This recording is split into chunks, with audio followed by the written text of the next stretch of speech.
दोस्तों ये एलनोवा का एक यूपीएस है। ये 12 वोल्ट का है। यहाँ पे दिखा रहा हूँ, ये देखिए।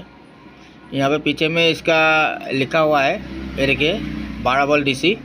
तो फ़िलहाल तो ये पूरा टोटली डेड कंडीशन में है। तो ये इसका पीसीबी है। तो इसमें ये देखिए, इसमें क्या फॉल्ट है देखिए, टोटली डेड है। तो हम इसको रिपेयरिंग करेंगे। सिर्फ एक छोटे सी चीज़ के लिए इसका ये डेड कंडीशन हो गया। तो अभी हम लोग आप लोगों को दिखा रहे हैं ये प्रॉब्लम क्या है इसमें। तो देखिए इसका फॉल्ट कहाँ पे है। सबसे पहले हम लोग इसका डीसी ऑन कर लेते हैं। तो नेगेटिव है, यहाँ पे नेगेटिव लग चुका है, यहाँ पे देखिए ये। और यहाँ पे लगाने के बाद में यहाँ देखिए ये पॉजिटिव है। यहाँ देखिए मीटर में ये 12 वोल्ट आ चुका है। यहाँ पे देखिए, ये देखिए 12 वोल्ट आ चुका है। तो यहाँ से एक जंपर किया हुआ है यहाँ तक, यहाँ 12 वोल्ट। और देखिए यहाँ पे एक ट्रांजिस्टर लगा हुआ है। तो ये ट्रांजिस्टर का यहाँ पे देखिए 12 वोल्ट आ गया है। तो यहाँ पे कोई वोल्टेज नहीं है देखिए। तो ये जो यहाँ पे 12 वोल्ट है, ये यहाँ से आपका ये जो 1F एक ट्रांजिस्टर लगा हुआ है, देखिए यहाँ पे ये वाला जो ट्रांजिस्टर है, इससे नेगेटिव पल्स देने के साथ ये यहाँ से सप्लाई आउट करेगा। ये सप्लाई यहाँ से आउट करने के बाद यहाँ से जंप होके, जंपर यहाँ से यहाँ होके, ये जंपर होके आपका 7805 यहाँ एक रेगुलेटर लगा हुआ है, यहाँ पे आएगा। तो मतलब अभी ऐसा है, देखिए यहाँ पे सप्लाई है आपका 12 वोल्ट है, ठीक है। यहाँ से आउट होना चाहिए, देखिए यहाँ से आउट नहीं हो रहा है। तो इसका सप्लाई हाई है, इसीलिए काम नहीं कर रहा है।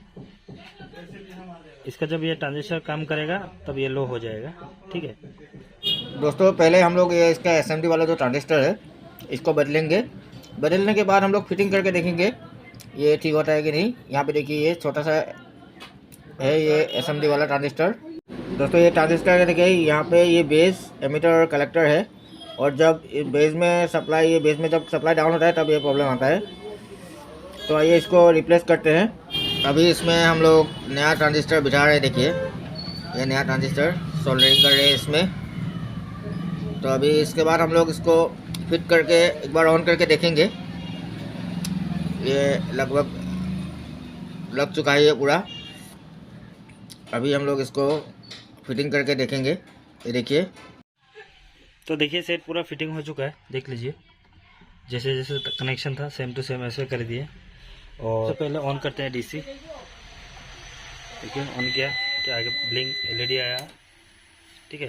बैकअप भी आ चुका है, देखिए। स्विच थोड़ा फॉल्ट है, उसको ठीक कर देंगे। देखिए ऑन करते हैं, बीप की बाद ऑन हो जाएगा ये ऑटोमेटिक। देखिए ऑन हो चुका है। आउटपुट भी देख लीजिए, ठीक है। अभी मेंस देते हैं, देखिए 200 वोल्ट, ठीक है। मेंस भी एक्सेप्ट हो चुका है, देखिए मेंस दिखा रहा है यहाँ पे। तो चार्जिंग भी कर रहा है, देखिए 7 एम्पियर में चार्ज हो रहा है।